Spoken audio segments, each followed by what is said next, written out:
অবৈধ সম্পদ অর্জনের অভিযোগে সাবেক স্বাস্থ্যমন্ত্রী জাহিদ মালেক, সাবেক ডাক, টেলিযোগাযোগ ও তথ্য প্রযুক্তি প্রতিমন্ত্রী জুনায়েদ আহমেদ পলক এবং সাবেক বস্ত্র ও পাট প্রতিমন্ত্রী মির্জা আজমের বিরুদ্ধে আজ মামলা করেছে দুদক। এছাড়া তাদের পরিবারের সদস্যদের বিরুদ্ধে আরও ৩টি মামলা হয়েছে।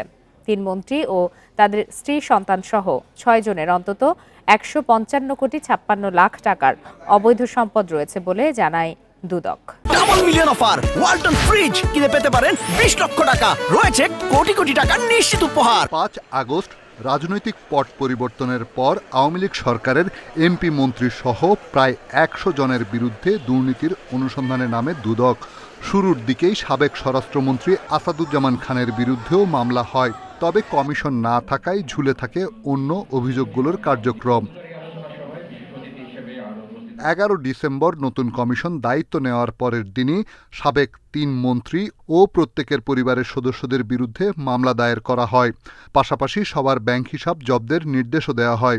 সাবেক স্বাস্থ্যমন্ত্রী এবং সাবেক টেলিযোগাযোগ প্রতিমন্ত্রী এবং মির্জা আজম সাবেক সংসদ সদস্য ৩ জনের বিরুদ্ধে এবং তাদের পরিবারের সদস্য সহ সবার বিরুদ্ধে মোট ৬টি মামলা রুজুর সিদ্ধান্ত গৃহীত হয়েছে। এছাড়া আওয়ামী লীগ সরকারের সাবেক ৫ সংসদ সদস্যের বিদেশ যাত্রায় নিষেধাজ্ঞা দেয় দুদক। তবে এরই মধ্যে তারা দেশ ছেড়ে পালিয়েছেন কিনা নিশ্চিত হতে পারেনি সংস্থাটি। অনুসন্ধান এবং তদন্তের কার্যক্রম অব্যাহত থাকবে এবং আমরা যত দ্রুত সম্ভব কমিশন যেভাবে আপনাদেরকে প্রতিশ্রুতি দিয়েছে এবং আপনাদের সাথে এবং তথা রাষ্ট্রের প্রয়োজনে যা যা করণীয় সবই করা হবে।